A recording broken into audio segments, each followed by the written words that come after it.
আসসালামু আলাইকুম বন্ধুরা, আপনারা কেমন আছেন? আমি ডক্টর রাব্বি, যুক্তরাষ্ট্রের বঙ্গবন্ধু পরিষদের সভাপতি, বঙ্গবন্ধু কমিশনের ফাউন্ডিং ডিন এবং চেয়ারম্যান, আন্তর্জাতিক প্রচার সেল বঙ্গবন্ধু কমিশনের প্রতিষ্ঠাতা হিসেবে আমি আপনাদের আজ অত্যন্ত গুরুত্বপূর্ণ একটা মেসেজ জানাতে চাই।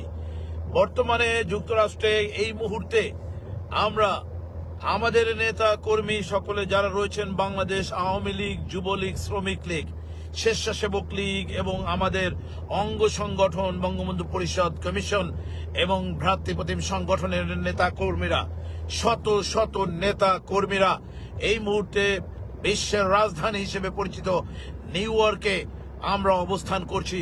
নিউ ইয়র্কে আমাদের নেতা কর্মীরা সারা রাত সেখানে দফায় দফায় সেখানে প্রতিবাদ করেছে, প্রতিরোধ করেছে। বিশেষ নিউজ হচ্ছে ডক্টর প্রফেসর মোহাম্মদ মিথ্যাবাদী ইউনূস, তিনি পিছনের দরজা থেকে জেএফকে এয়ারপোর্ট থেকে বের হয়ে উনি পালিয়েছিলেন।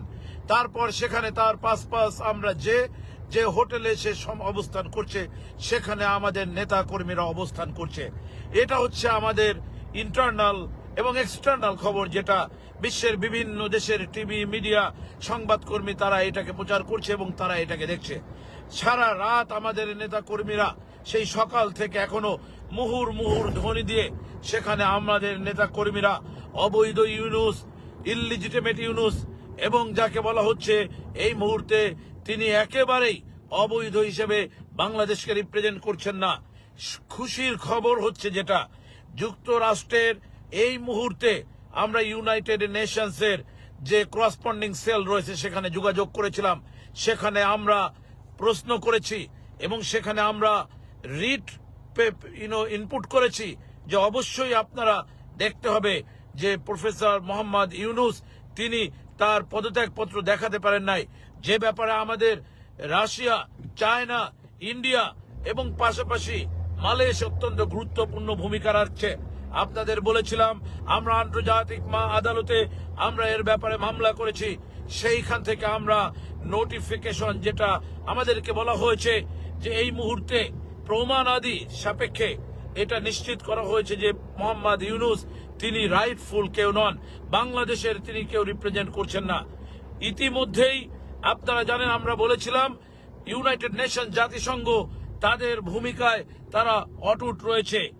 আমরা গতকাল পর্যন্ত যে মেসেজটা পেয়েছিলাম যে হ্যাঁ, ডক্টর প্রফেসর মোহাম্মদ ইউনূস তার নাম এখনো রয়েছে লিস্টেড স্পিকার হিসেবে, কিন্তু এই মুহূর্তে বিষয়টি একেবারেই ঘোলাটে হয়ে গিয়েছে।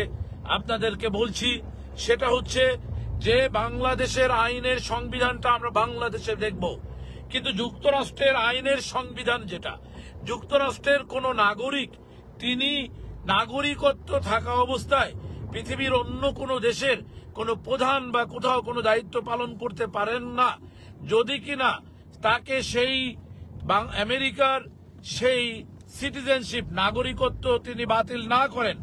এবং ইতিমধ্যেই আমাদের একটি ইউনিট এই ডক্টর প্রফেসর মোহাম্মদ মিথ্যাবাদী ইউনূস তার বিরুদ্ধে আমরা অলরেডি এসপিওনেজ মামলা করেছি। এই এসপিওনেজ মামলা হচ্ছে গুপ্তচর মামলা। আমি আমেরিকার সেনাবাহিনীতে ছিলাম, আপনারা ভালো করেই জানেন। আমি ইরাকে যুদ্ধ করেছি, আফগানিস্তানে যুদ্ধ করেছি। আমি আমেরিকার টপ সিক্রেট যে সিকিউরিটি ক্লিয়ারেন্স আছে এটা আমি বেয়ার করি। আমি আমার অবস্থান থেকে দায়িত্ব নিয়ে আপনাদেরকে বলছি, ঠিক এই মোমেন্টেই ডক্টর প্রফেসর মোহাম্মদ ইউনূসের নামে যুক্তরাষ্ট্রের যে গুপ্তচরের যে বিষয়টি রয়েছে এই বিষয়টিতে আমরা তার বিরুদ্ধে অভিযোগ এনেছি। সুতরাং এটা অত্যন্ত ক্লিয়ার যে তিনি আপনাদের মনে থাকার কথা, এখন থেকে প্রায় 8 বছর আগের কথা, এডওয়ার্ড স্নোডেন নামে যে ব্যক্তি উইকিলিকের যে প্রতিষ্ঠাতা, সে কি করেছিল, সে রাশিয়ায় এবং তারা কিছু তথ্য দিয়েছিল, যে তথ্যটা ছিল দেশের বিরুদ্ধে, এবং রাশিয়ায় যে তথ্য সে দিয়েছিল এবং পরবর্তীতে সে শুধুমাত্র তাদের সাথে কমিউনিকেট করেছিল আমেরিকার একটা বিষয় নিয়ে, যে কারণে তাকে ইন্টারন্যাশনাল গুপ্তচরের মামলায় এখনো তাকে আমেরিকার থেকে বহিষ্কার করে দেওয়া হয়েছে। এখন আপনারা নিশ্চিত থাকতে পারেন বাংলাদেশেরও আবিধানিকে কি হবে এটা বিষয় নয়। বাংলাদেশে ডাক্তার প্রফেসর ইউনূস উনি ফেরত যাবেন কি যাবেন না এটা বিষয় নয়। উনি বাংলাদেশের উপদেষ্টা হিসেবে কি করবেন না এটা আমার বিষয় নয়।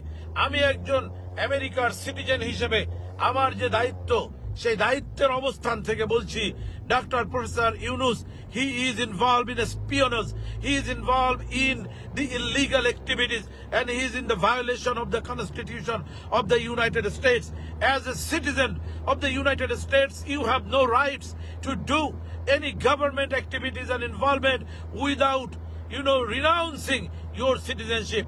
So, Dr. Professor Yunus, this is the message from our core of the Bangabandhu Parishad and Bangladesh Awami League United States branch that Dr. Professor Muhammad Yunus, he is in the violation of the citizenship and the international code and creed and conduct, that he is the head of the state government of Bangladesh, who is the violation of the United States Constitution.